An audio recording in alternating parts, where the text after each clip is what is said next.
La France a-t-elle abandonné les Arméniens du Haut-Karabakh? Beaucoup d'intellectuels l'affirment. Nous serons en ligne dans un instant avec Olivier Weber. Bonjour à vous, merci d'être en direct Bonjour. sur LCI. On vous retrouve tout de suite. Est-ce pour faire taire ces accusations que la France dépêche sur place sa ministre des Affaires étrangères, Catherine Colonna, vient d'arriver en Arménie, à Erevan, 2 semaines après l'attaque éclair de Bakou sur l'enclave séparatiste du Haut-Karabakh, alors que depuis plus de 80% de la population a déjà pris le chemin de l'exil pour se réfugier à l'intérieur des frontières arméniennes. Bonjour à vous, Solène Rioux. On vous retrouve donc en direct d'Erevan avec Nordine Ali Saïd. C'est une visite de la diplomatie française qui était attendue sur place, Solène, un peu tardive aussi, diront certains. Oui, trop tardive en tout cas pour le Haut-Karabakh, mais c'est vrai qu'il y avait beaucoup d'espoir dans cette visite de la ministre des Affaires étrangères française, beaucoup d'espoir de la part de la population arménienne et qui pour la plupart s'est sentie complètement abandonnée par la communauté internationale depuis cette offensive éclair de Bakou sur cette enclave séparatiste du Haut-Karabakh il y a une quinzaine de jours. La population arménienne qui a un sentiment de deux poids, deux mesures entre des conflits du passé, le Kosovo par exemple, et actuel, l'Ukraine, et aujourd'hui avec le soutien qu'elle a le sentiment de ne pas recevoir en quantité suffisante ici en Arménie. Alors la ministre des Affaires étrangères française est arrivée en effet en début d'après-midi ici à Erevan. Elle s'est tout de suite rendue juste derrière moi à l'hôpital des Grands Brûlés. Elle a rencontré quelques-uns de ces Grands Brûlés qui ont été blessés notamment lors de l'explosion, vous savez, de ce dépôt de carburant dans le Haut-Karabakh il y a de ça une petite semaine. Il y avait eu plus de 170 morts. C'était une explosion catastrophique. Elle a remis une malle d'aide humanitaire comme un symbole, une aide médicale d'urgence qui avait été aussi amenée directement. Elle a fait une annonce aussi, la ministre des Affaires étrangères française. Il y a 4 de ces blessés qui vont être amenés en France dès ce week-end pour être soignés par le système médical français. La ministre des Affaires étrangères qui a bien insisté et qui a bien redit sa fierté de faire partie des principaux alliés de Erevan et surtout, c'est ce qu'elle a dit, je la cite, l'un des alliés peut-être les plus fidèles. Merci beaucoup Solène Rioux. Olivier Weber, je me tourne vers vous. L'un des alliés les plus fidèles de l'Arménie, dit aujourd'hui la chef de la diplomatie française. Est-ce qu'on s'est montré un allié effectivement fiable et fidèle dans ce drame qui a touché les habitants du Haut-Karabakh? Alors, historiquement, c'est vrai, la France a toujours été aux côtés des Arméniens pour leur combat, bien sûr, d'abord pour les accueillir lorsqu'il y a eu les génocides de 1915, dont beaucoup, évidemment, des 600 000 Arméniens de France descendent, ils descendent de ces survivants. En même temps, là, évidemment, on attendait la France, qui est un pays en pointe des droits de l'homme, qui est un pays membre permanent du Conseil de sécurité, qui est l'un des piliers, bien sûr, de l'Union européenne, historiquement parlant et politiquement aussi. Eh bien, oui, force est de constater que la communauté internationale, et surtout européenne, n'a pas été finalement à la mesure de ces attentes, en tout cas pour l'Arménie. Pourquoi? Parce que ce qui s'est passé avec ce drame du Haut-Karabakh était annoncé, vous savez, c'est une fusée à 2 temps, j'allais dire. D'une part, on a commencé à faire le blocus de cette enclave, qui n'est pas tellement séparatiste, qui est d'avoir une population arménienne depuis 2000 ans. Moi, ça fait 35 ans que je m'y rends et j'ai toujours constaté, évidemment, qu'il y avait cet attachement historique des Arméniens du Haut-Karabakh à leur terre. Et puis, le deuxième étage de la fusée, c'est une fois qu'on a bien fait mijoter la cocotte minute, on ouvre le couvercle, on chasse, y compris par la terreur. Il y a eu des décapitations, il y a eu des viols, il y a eu des mitraillages d'enfants dans des écoles donc au nord-est de l'enclave de Karabakh. Tout cela pour inciter, c'est un euphémisme, la population à partir. C'est un exode massif. Alors, je pense qu'évidemment, on aurait pu adopter du côté de la France une résolution condamnant les agissements prévus donc, de la dictature d'Azerbaïdjan. Il n'est pas trop tard. Je pense qu'on peut passer à des sanctions, soit au niveau de l'ONU, soit au niveau de l'Union européenne, donc diligentées par la France en particulier, des sanctions économiques contre le régime de l'Azerbaïdjan, mais aussi des sanctions personnelles contre une partie donc, de la dictature d'Aliyev au pouvoir à Bakou. Et on va voir que c'est aujourd'hui d'ailleurs ce que demande Yaël Braun-Pivet, présidente de l'Assemblée nationale. Mais vous parliez, vous, de ces départs forcés. Olivier Weber parlait de viols, de décapitations. Et Bakou, Magali Lunel, dit en revanche n'avoir forcé personne à partir. Si on les écoute, les 100 000 habitants du Haut-Karabakh sont partis volontairement. Ils présentent même un plan visant à intégrer cette population maintenant au sein de l'Azerbaïdjan. Effectivement, même à les réintégrer. Ils appellent les populations à revenir ou à rester parce qu'ils pourront vivre normalement. C'est en tout cas ce qu'affirme l'administration présidentielle de l'Azerbaïdjan qui a publié à soir effectivement ce plan-là. Le pays s'engage à protéger les droits des Arméniens du Karabakh, je cite, désireux de vivre sous le régime azerbaïdjanais. Évidemment, c'est eux qui contrôleront maintenant la région. Alors c'est un plan en 5 points. On va voir ici les principales mesures. et puis on va les détailler parce qu'il y a plusieurs niveaux. Dans le détail, au niveau juridique, la présidence assure l'égalité des citoyens. Le plan garantit l'égalité des droits et des libertés, ainsi que la sécurité de chaque résident, quelle que soit son appartenance ethnique, religieuse ou linguistique. En matière d'économie, l'administration présidentielle s'engage à fournir eau, gaz, mais aussi système éducatif et de santé à toute la population. Il va sans dire que la monnaie, évidemment, maintenant sera le manat azerbaïdjanais. Troisième point, le social. Les résidents de la région pourront bénéficier d'avantages fiscaux, de prestations sociales, de services sociaux. Et en matière de sécurité, l'ordre public sera évidemment assuré par la République d'Azerbaïdjan. Et puis, il est précisé que le processus de désarmement et de démobilisation, ça y est terminé. Toutes les armes ont été récupérées auprès des habitants. Enfin, la culture et la religion.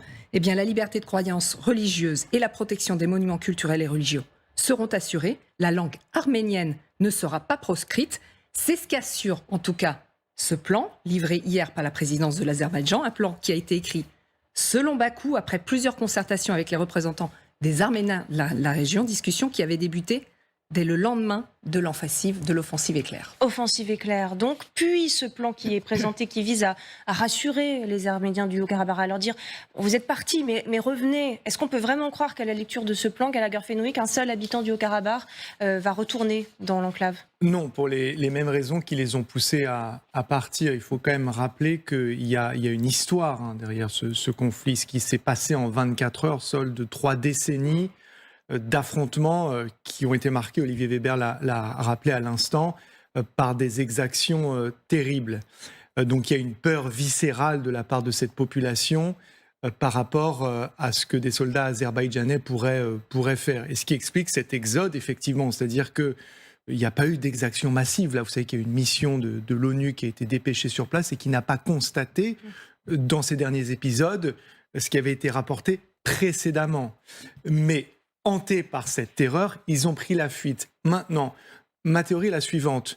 Moi, je pense que Ilham Aliyev a tout intérêt à faire en sorte que ce qu'il promet s'avère être vrai pour très rapidement convertir en victoire diplomatique une victoire militaire. Pourquoi ? Parce qu'il a d'autres prétentions derrière. Et c'est plutôt là-dessus que nous alertent aujourd'hui les Arméniens par rapport à leur intégrité territoriale, et notamment une province dans le sud, qu'on verra peut-être sur une carte, le Nakhichevan, avec la tentation pour l'Azerbaïdjan. C'est une province qui en quelque sorte est miroir de celle de ce qu'est le Nagorno-Karabakh pour les Arméniens. Alors, elle n'est pas indiquée nominativement. Voilà. Donc il y a un corridor qui passe par le sud de l'Arménie, et vous voyez la coloration similaire à celle de l'Azerbaïdjan en bas à gauche de l'Arménie. Et donc il y a un petit corridor, et qui, à mon sens, va faire l'objet de tentatives, soit négociées ou non négociées, par l'Azerbaïdjan. Mais l'Arménie a une vraie préoccupation par rapport à son intégrité territoriale aujourd'hui. Donc pour le Haut-Karabakh, pour ces Arméniens qui habitaient là, c'est trop tard, ce serait trop tard. En tout cas, ce plan ne risque pas de les convaincre, mais Olivier Kempf, maintenant, on peut éviter une escalade. C'est ça aussi le sens de la visite de la chef de la diplomatie. Est-ce que d'ailleurs la France peut encore éviter quelque chose dans cette région ? Pour revenir à votre titre, le rôle de la France, elle a finalement peu de marge de manœuvre. Pourquoi ? Parce que d'abord les Russes ont laissé faire et sont probablement d'accord avec les Azéris. Ensuite, les Européens sont finalement pieds et moins liés. Pourquoi ? Parce que à cause des sanctions contre la Russie, on s'est reporté sur le gaz azéri, et finalement, les Européens, d'une façon générale, pas les Français, mais les Européens d'une façon générale, ne parlent pas d'une voix unie. Et donc, la question, Olivier Weber parlait de la France, pays des droits de l'homme. Si vous voulez, aujourd'hui, il y a un décalage assourdissant dans l'expression des principes. C'est-à-dire qu'au moment de l'affaire d'Ukraine, on a eu beaucoup de déclarations de principes. Ici, on n'en a pas beaucoup. J'entends ce que vous dites sur finalement la prochaine étape, parce qu'on voit bien qu'il y a eu une première guerre il y a 3-4 ans. Là, il y a eu un coup final donné au Karabakh. Il y a, j'ai prononcé un gros mot, mais il y a une sorte d'épuration ethnique qui se déroule sous nos yeux, et personne ne la nomme. 200 000 à 300 000 personnes qui quittent un territoire sur lequel ils habitent depuis longtemps. Ça pose problème. Et donc derrière, oui, il y a le Nagorno-Karabakh, mais déjà, si on pouvait au moins nommer les choses telles qu'elles sont aujourd'hui, ça serait bien. Alors ça a été nommé par Yael Braun-Pivet, justement, aujourd'hui. On l'écoute.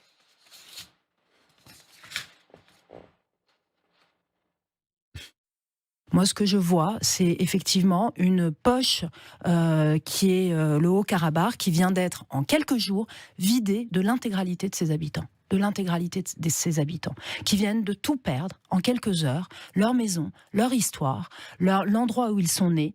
Et donc, si ça n'est pas une épuration ethnique, je ne sais pas ce que c'est. Yael Braun-Pivet qui demande ensuite des sanctions contre la famille du président Aliyev. Il ne faut pas laisser faire, dit-elle. Est-ce qu'aujourd'hui, on est en quelque sorte plus ou moins pieds et poings liés, pas tous unanimement en Europe, mais peut-être collectivement quand même, comme le disait Olivier Kempf, par cet accord qui a été noué entre l'Azerbaïdjan et l'UE, c'était en juillet de l'année dernière, pour la fourniture de gaz, Magali Barthès. Et on avait vu Ursula von der Leyen aller voir Ilham Aliyev et dire combien c'était un allié sur lequel l'Europe pouvait compter. Quand on voit ce qui se passe aujourd'hui, on se dit qu'il y a des mots qu'il faudrait peut-être éviter de prononcer.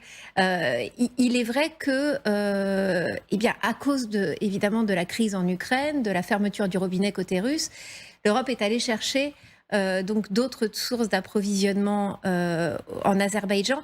Alors, il faut préciser que la France, elle, n'importe pas directement de gaz d'Azerbaïdjan. Donc nous, on est moins liés que ne le sont d'autres pays européens.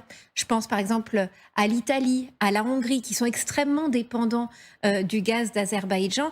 Et d'ailleurs, après cette offensive éclair, on a bien vu toutes les peines du monde, à quel point l'Europe a eu toutes les peines du monde à s'accorder même sur un communiqué commun pour même pas condamner d'ailleurs ce qui s'était passé, parce qu'en fait c'est vrai que il y a des intérêts pour certains pays européens qui font que condamner les agissements de l'Azerbaïdjan, c'est difficile. Alors aujourd'hui, on voit la France qui va quand même essayer de se montrer en pointe dans la défense des Arméniens, d'où la visite de Catherine Colonna, d'où ces déclarations de la présidente de l'Assemblée nationale pour réclamer des sanctions, mais ça va être compliqué d'arriver à trouver une unanimité au niveau européen, et quant à l'ONU, ce sera encore plus compliqué. Voilà.